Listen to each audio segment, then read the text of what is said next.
that is 400 plus years old. So think of it like this: when you get injured and you don't allow it to heal, it gets bandaged up, and every so often you pull the bandage off and you open that wound again. And what I would want us to see and understand is that the pain is real, and it comes from a place of deep-seated hurt.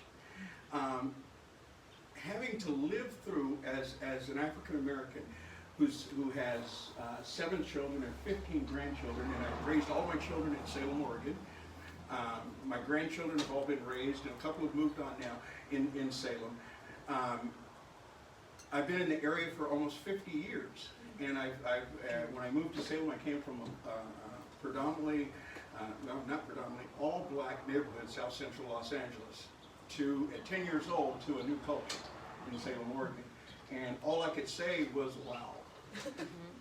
What did you do to me, Mom? Why?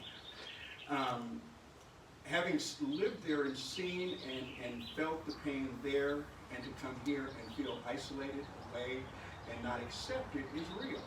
And then to watch not on a day-to-day, but on a very routine matter, the racism and the attack, the systemic racism, the being held back, the pushed away, and that type of thing. So I think when we look at this, we have to really notice that there's a pain that's deeper than a surface issue. You know, we were exposed to something a few weeks ago that had we not been in a pandemic, most of us wouldn't have seen. We wouldn't have been upfront with, because we wouldn't have had the television exposure that we got. We'd have got it in drips and pieces and that type of thing. But all of a sudden it happened, boom, here it is. And so we were all forced to react. And the anger that has come out is from a place of, it's enough already. What would I like you to know is that it's time for us to, as a people, as Christians, to start recognizing that we are Christians before we are anything. And that we serve together, we come from a place of love, we share together, and we work together in everything. And I had an interesting call, and I won't give a name, but I want to give you just a scenario in this call. And it said like this: my name is, I live in Albany, and I attend a particular church. And I'm not, please don't take this wrong, I'm not demonizing the conversation, but the realness of where the conversation started was, this is what I picked up voicemail. I was really concerned in my Christian walk, because I have not, I don't know where a black church is in Albany. I don't know where the black people are in Albany.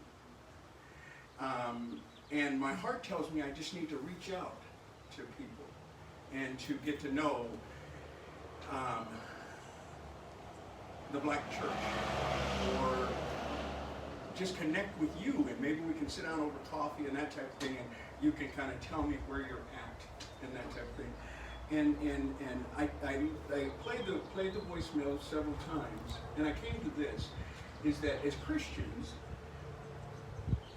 we got to get outside of our church and get into our communities that don't look like us.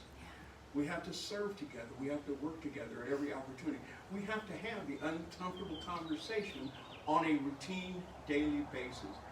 I wasn't a part of the conversation, but I was invited to a meeting that I didn't attend, a Zoom meeting, and a pastor in Salem said this. On the Zoom meeting, where there was 40 pastors on the meeting, a white pastor said, I don't have any black people in my church. No black people will probably ever come to my church. My congregation, I don't know how they will handle that. And when I thought of that statement, you know, and I'm saying this out loud to other pastors, which with a varied of nationalities and that type of thing, and I begin to think, how separated are we as Christians?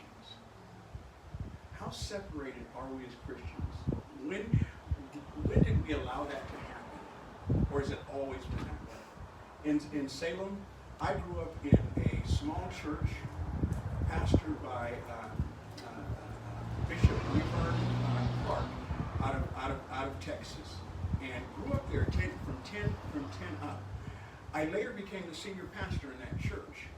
And it was a denomination that was so staunch that as a white person you couldn't come to that church and speak in that church, or anybody outside the denomination could come.